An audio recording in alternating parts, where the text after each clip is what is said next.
You're all welcome to Smart Okosin TV show. The system and the country we are living, the way it is, and the way everything is going, everybody have seen it that Nigeria is facing a very big blow international. Everybody have seen it. So it is no more something that how come is it possible? It is possible because the way Donald Trump is hitting the government and is hitting those terrorists, it has shown that there are some people that is some sympathizers of them, and there are some people that is not sympathizers of them. And those that claim that they are sympathizers of them, they claim that they are the owners of Nigeria. So it is now open to everybody's eyes that they are the main sponsor and they are the main people. So I would like you to watch this video to the end, because this video you're about to watch, title, they say that the Republic of Biafra gains unexpected support as Nigerian faces possible division. Have you heard it? So don't skip any part of the video, because this our brother is going to explain a lot to us and the what's that is going on between the US and between the Nigerian government. And there's something that the Israel Prime Minister Netanyahu has been saying, and the thing he has put in place to make sure that this insurgency, this genocide, and the issue of Christian and the Muslim in Nigeria, their fight and the other things end. So, and that is the main reason why the Northern Caliphate, those people that claim that they owns everything, they are crying, because they have seen that the way Donald Trump and the way the Israel Prime Minister is going, if finally land, it will cause them a very big problem. A very big problem. And then I would say, and at the end, we will finally see where this will end, because they are afraid of division of Nigeria, and they are afraid of like Nigeria should not divide. So I will allow you to watch the video to the end for you to understand everything going on in this video. So about to watch, like, subscribe, and I would like to hear your comments down below. Yes, I like the fact that we are now opening up.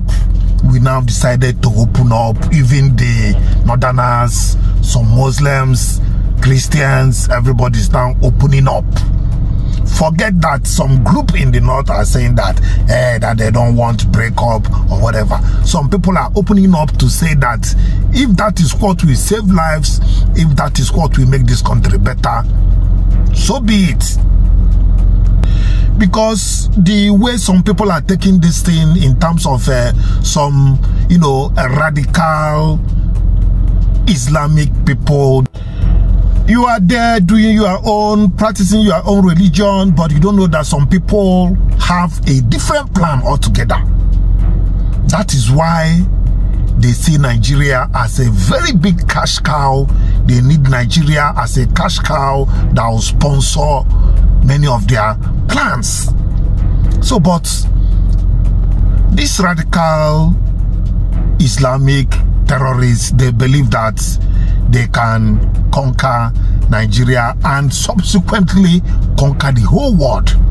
The whole world is the target. That's why you see Israel, you see America, they have interest to know what is happening and to checkmate these people. This situation. This was probably about a week or two after I had made a video to tell you guys that Israel is definitely going to get involved in this, because Israel is going to stand a major risk if the terrorists of Nigeria are allowed to gain access to the oil wealth of Nigeria. Listen briefly to that video right now. Of all the three major tribes in Nigeria, Igbo, Hausa, Yoruba, the Igbos are the only ones who have staunchly, vehemently resisted the introduction and imposition and spread of Islam in their territory. They have resisted it vehemently. Till this day, Igbos make up 99% Christian or animist or traditional worshippers. And that's why they don't take Igbos for granted.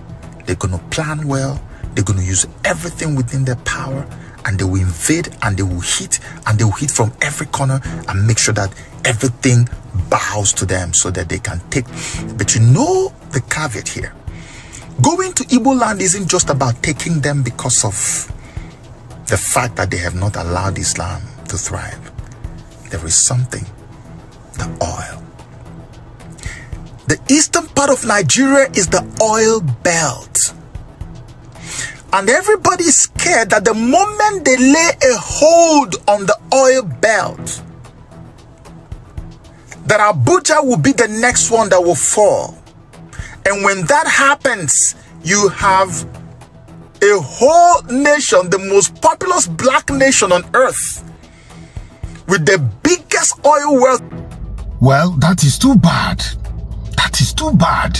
You are here doing your own religion, practicing your own religion. Somebody is somewhere else planning evil on how to, dominate and conquer other people. You see? So the thing is that these people that usually plan this attack and execute it, it's not that they are too powerful more than the Christians. But when somebody suddenly attacks when you are not prepared, that is how it usually happens. So the truth now is that many people are coming out to say that let's divide Nigeria, let's preserve life, let's save the Christians from these hands of the terror group. That is what people are saying. And some are saying, okay, let's go for 4 regions. The north, center, and the north itself, then the southwest and the southeast. And some are saying 6 geopolitical zones.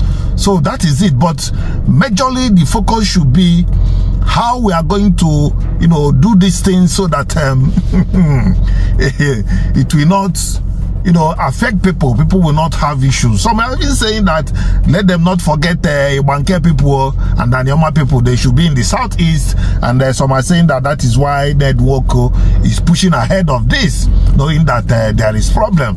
So a lot of things have happened in this regard. I'm going to tell you this to take it to the bank. That the reason why Nigerians are advocating for the division of Nigeria is nothing but purely as a result of religious fanaticism that exists predominantly in the north. Take religious fanaticism out of the north, I am telling you, the northern Nigeria becomes the best place any other human being can ever exist. But with fanaticism in the north, nothing good can ever come out of it. And I want to challenge people that will now say that it's as a result of bad governance, bad leadership. I want to tell you that bad governance and bad leadership, as far as it exists in the north, is also informed as a result of religious fanaticism. Because as it is, the clerics are actually the ones that decide who should be voted for and who should not be voted for. And it still falls back to, take it or leave it, you say some of the clerics are in bed with the politicians or whatever, but take it or leave it, even if they are in bed with the politicians or whatever, the fact is, common sense simply entails that a typical northerner should know that religious fanaticism should not be something to be entertained, whether it comes from a cleric, scholar, or a politician. So let's not downplay the reality with bad governance. The fact is, kick out religious fanaticism out of the north and everything becomes equal. Don't blame people for agitating for Middle Belt. Don't blame people for agitating for Biafra.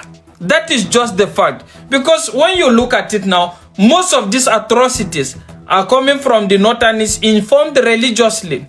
It's religious inclination that have made the likes of them Shegumi to advocate for pardon for people that have unalived individuals, right?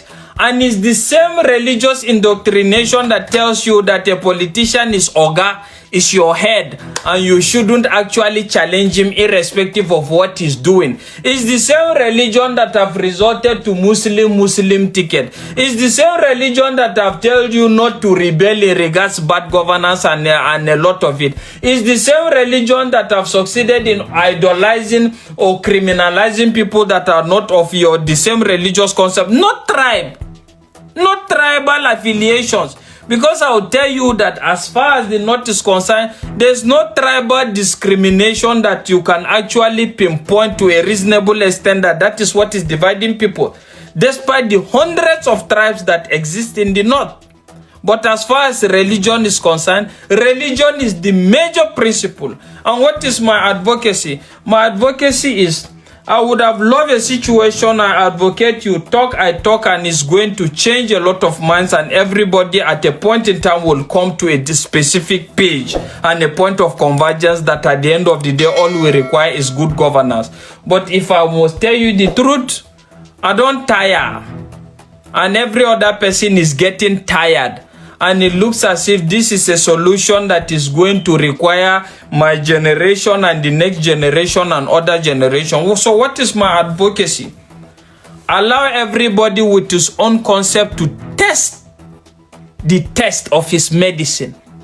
That is why I'm saying when people are advocating they need to go, let them go. And people that are saying everybody must stay, nah, lie. And let me tell you how a fanatic typically thinks in northern Nigeria. A fanatic in northern Nigeria believes that northern Nigeria belongs to Usman Dan Fodio, and it belongs to other people that they reverence so much, that this is their land to conquer, and even the nation. And if you are thinking it stops as just conquering the northern Nigeria or Nigeria, it doesn't stop there. The fact is, a fanatic believes in this general concept that the world entirely must be conquered according to his fanatic ideology. That is to tell you it's an endless war. And me, I'm not ready for that endless war. I'll go do the one way I see result here. So any other person that is interested in giving these people a test of their medicine, I am in tune with you. I am in tune with you. Let's not be hypocritical. Just like I keep saying, I will not lie to myself. Remove religious fanaticism in the North, and the North becomes the best place, just like it used to be. But if that is not the case, let everybody test his medicine. Seriously. The fact is, all by now, by all of us, nobody lives here forever. Whatever you think they inform you, now the same thing where they inform you. That same madness where you think say you can acquire as a result of religious fanaticism, myself I feel acquirer. And let's see who lives here forever. And nothing more. So sincerely speaking, just like I keep saying, I'm not an ambassador of hypocritical peace. Because when you excuse it on the part of political incompetence, the political influence is actually informed religiously. And the government of the day is doing nothing in that regard. So don't deceive yourself. Whatever it is, the concept you believe you are going to pursue to ensure that you live in peace and your next generation live in peace, pursue it. Till we see from the body language of everybody concerned and even the government that they are ready to embrace peace and let everybody live in harmony, then we can now have a different conversation. But as far as now is concerned, don't deceive yourself. Don't deceive yourself that this talk now go change everything. Now action go change something. And like I said, we should always not forget the fact that some people from the North, are coming out to say the truth, the way it is, so that they have washed their hands of the evil that is happening. Yes, some know the truth and they are not happy with the truth. From this video you just watched. Terrorist group are Muslims. All the terrorists in the world. There's never been one Christian terrorist. One Christian group that come to attack people, raising, shouting hallelujah, oppress the Lord. There is no single one in the world. But when you go, Al-Qaeda are Muslim. Their leader, Saif Osama bin Laden, is Muslim. Yes. Al-Shabaab Muslim. Boko Haram Muslim. Houthi Muslim. Hamas Muslim. Harkat al-Mujahideen Muslim, Ansaruddin Muslim. All the terrorists in the world are Muslim. The northern political platform, headed by the Sultan, have responded to Donald Trump, saying that the Nigerian state should not be broken, citing that the unity of Nigeria is sacrosanct. You know, I've heard this word most times, but the irony here is this. Those who are saying that Nigeria should not be divided are the very reason why Nigeria wants to be divided. The very reason why most of us want to go is because of the same northerner that don't want Nigeria to break. I mean, if you ask, who does the irony fall upon, the southerner or the northerner? You are the very one that have refused that Nigeria should grow. You have placed religion above the fundamentals that aids life to move forward. We want to progress, but you want religion in the north to progress. We want competitive spirits that bring the best in us, but you want things to be handed to you freely, right from independence. We have a situation where you will not allow Christians to become vice chancellors of universities in the north. You have a situation whereby you give lower cutoff marks to students from north, but decide that we from the south must score very high. The hurdles from the southerners is high, the hurdle from northerners is low. And you don't want a situation where it is in this same north to say that certain people, because of their religion and because of their tribe, can never be present, and yet you want us to be one. Where do you think this irony is going to take us to? Where do you think this irony? You see, it's an insult on the sanity of human mind to see that the northerners are the one fighting for the oneness of Nigeria. It will seem as if it's coming from a place of concern, from a place of bonding together and not allowing fractures to come into what is good for everyone. Nigeria is not good for everyone. Nigeria is not good for everyone. Imagine this guy, this security guy, where somebody that is called, that has no degree and all his certificate now F9. Yet he's handling he's handling a big security post in Nigeria. I mean, how can we continue like this? You want Nigeria to be one and use the one sacrosanct. Now, one the only English way London politicians have be sacrosanct. That means the unity is divine. It should not be tempered, because it is what the unity of Nigeria is what has led us. No, sir. No, sir. Everything that is the reason why Nigeria should break comes from the north. The hatred, the bias, the dislike. You cannot allow churches to survive. You cannot allow Christians to survive. You cannot allow non-northerners to survive. It's all about hate, unaliving, killing, buying, everywhere, destruction.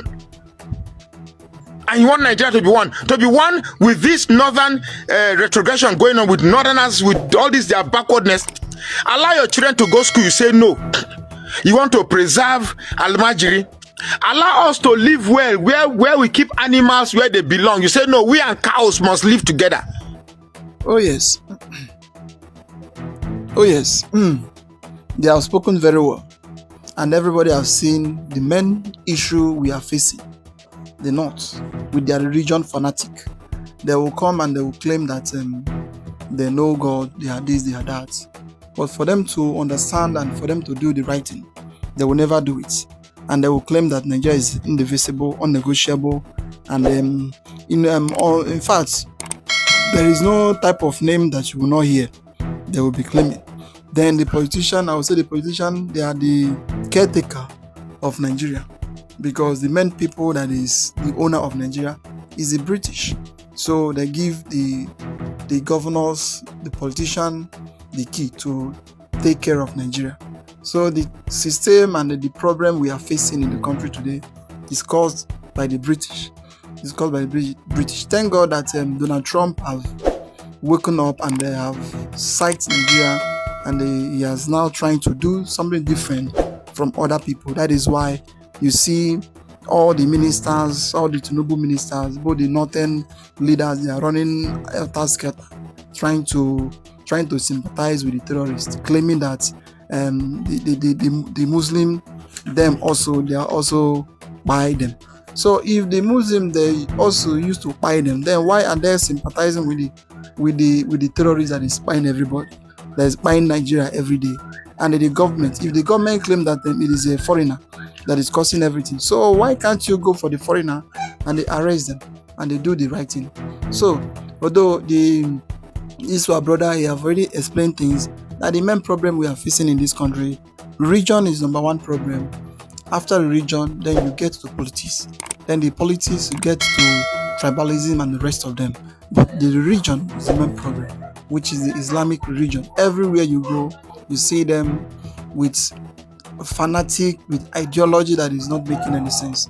So, well, we believe that Trump is going to change everything very soon, and the division is coming on his way. That is what we understand. Well, I would like to hear your comment down below. Like, subscribe, and make sure you share the video, go around, let others see and they understand things that is going on in Nigeria. Thank you for watching.